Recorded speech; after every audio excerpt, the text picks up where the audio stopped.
Good evening student. আমি তোমাদের WBCS এবং যে কোনো পরীক্ষার জন্য গুরুত্বপূর্ণ কিছু আইডিয়া দেওয়ার চেষ্টা করছি পভার্টির ওপর, পভার্টি রিলেটেড টার্মিনোলজি, যেটা তোমাদের ভীষণ কাজে লাগবে। কুজনেটস কার্ড,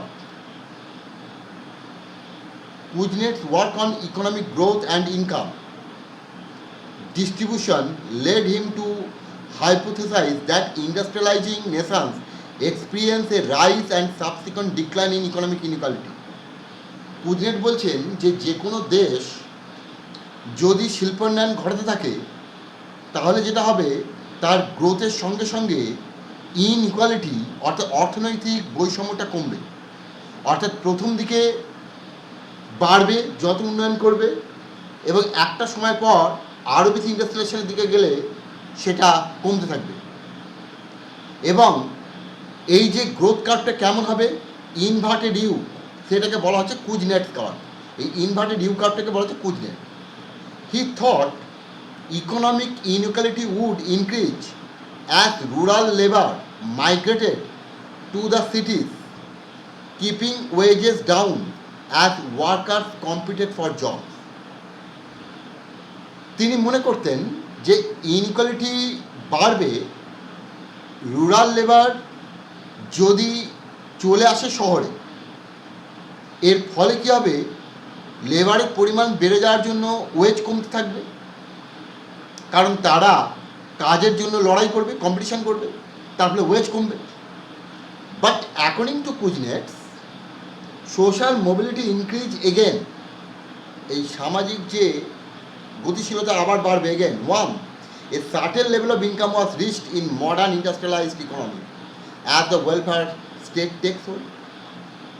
তাহলে এই যে মোবিলিটি ইনক্রিজ করবে কেন না, একটা সার্টেন লেভেল ইনকাম রিচ হওয়ার পর দেখা যাবে যে ওয়েলফেয়ার, ঠিক আছে, এই ওয়েলফেয়ার স্টেটগুলো তাদের যে এই যে শ্রমিকদের ইনকামটা একটা সার্টেন লেভেলে যাওয়ার ফলে তাদের একটা স্ট্যান্ডার্ড অফ লিভিং ওপরের দিকে উঠছে। যেমন কীরকম দেখানো হচ্ছে, এই দিকে যত যাবো ইনইকুয়ালিটি বাড়বে, এইদিকে পার ক্যাপিটাল ইনকাম বাড়ছে। প্রথম দিকে কী হচ্ছে, আমরা প্রথমে কম, তাহলে পার ক্যাপিটাল ইনকাম আমাদের প্রায় জিরোর কাছে, ইনইকুয়ালিটি কম। যত পার ক্যাপিটাল ইনকাম বাড়ছে তত ইনইকুয়ালিটি বাড়ছে, আমরা উপর দিকে উঠছি, ডান দিকে সরছি, তাহলে পার ক্যাপিটাল ইনকাম বাড়ছে, ইনইকুয়ালিটি বাড়ছে। একটা সার্টেন পয়েন্টে যাবো পার ক্যাপিটাল ইনকাম, এই পার ক্যাপিটাল ইনকামের এই পয়েন্টে যেটা আমরা ধরা যেতে পারে যে এমন একটা অপটিমাম লেভেলে আমরা গিয়ে পৌঁছচ্ছি যেখানে ইনইকুয়ালিটি হাইয়েস্ট। তাহলে একটা এই রিস্ক সার্টেন পার ক্যাপিটাল ইনকাম রিচ করার পর এবার দেখা যাবে যে এবার কিন্তু ধীরে ধীরে, কারণ এইখানে যে পার ক্যাপিটাল ইনকাম পাবে, এবার তারা বিভিন্ন সার্ভিস অ্যাক্সেস করতে পারবে, তার ফলে তারা ওয়েলফেয়ার স্ট্যান্ডার্ড অফ লিভিং এইটা তারা পেতে থাকবে, এবং ধীরে ধীরে ইনইকুয়ালিটিটা কমতে থাকবে যত পার ক্যাপিটাল ইনকাম পাবে। তাহলে এইটা দিয়েছিলেন কুজনেট, তাই এটাকে বলা হচ্ছে কুজনেট কার্ভ।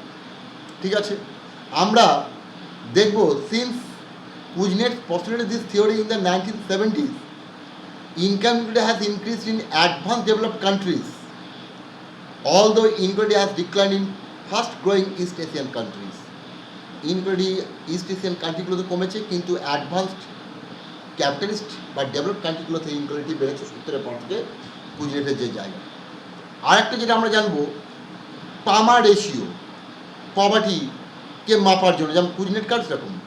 পামার রেশিওটা হচ্ছে অ্যালেক্স কবহ্যাম এবং অ্যান্ডি শামার, এই দুজন ইকোনমিস্ট বলেছেন যে when the bottom 40% of population lost half their income and the richest 10% get dips, সে যারা পাচ্ছে, a sensible measure of income inequality should rise more than incrementally।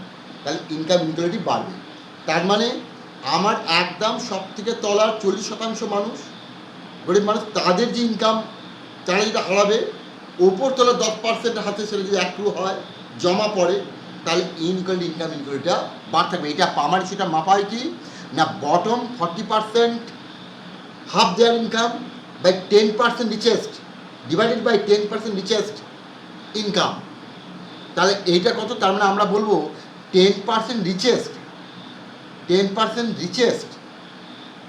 Income 4 times more than bottom 40% poor income.